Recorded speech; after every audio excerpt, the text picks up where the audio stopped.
mysterious item in the collection is also among the smallest. This artifact is 6.5 inches long by 4 3/4 inches wide. The writing is a neat script. The message is 130 years old.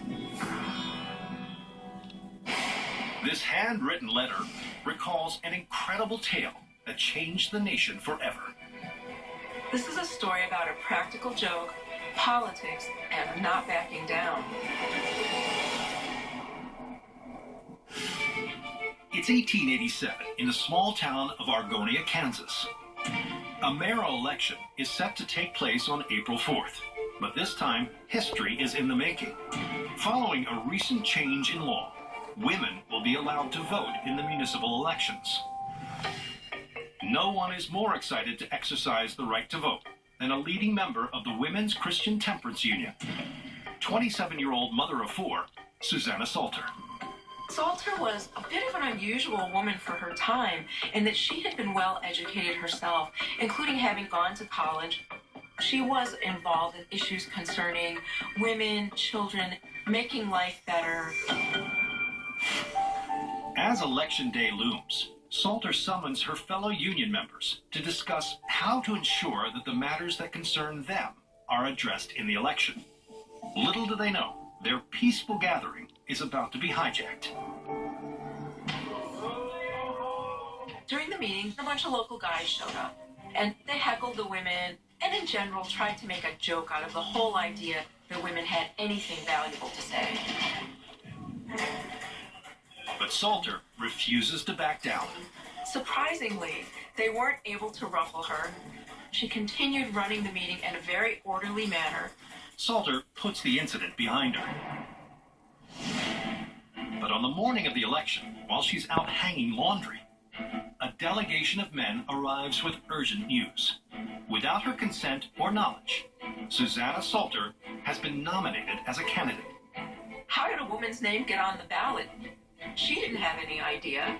It seems the nomination is most likely a prank staged by none other than the hecklers who had disrupted her meeting prior to the election.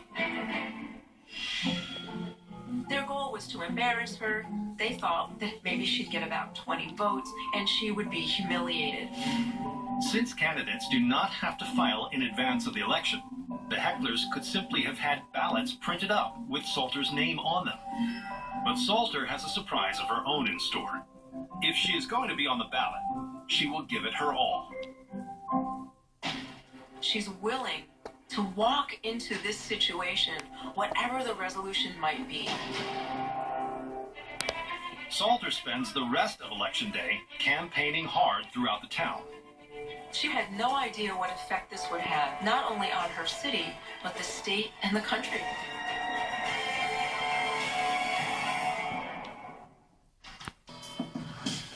It's April 4th, 1887, Election Day in Argonia, Kansas. A group of pranksters has nominated housewife and mother of 4 Susanna Salter for mayor. Rather than laugh it off, she accepts the challenge and agrees to run. So who will win this unconventional election? Salter and her friends and supporters spend the rest of the day canvassing.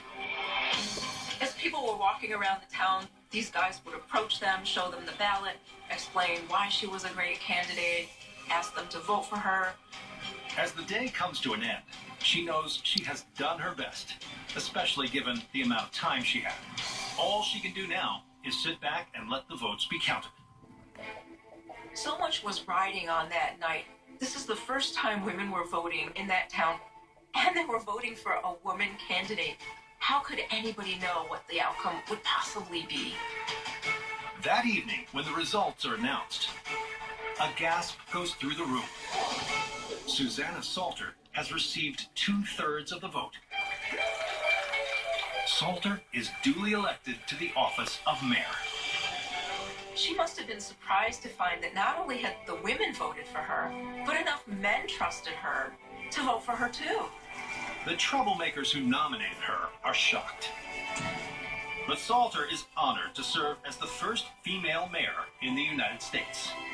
Salter was really a woman ahead of her time, demonstrating that women could be involved in politics.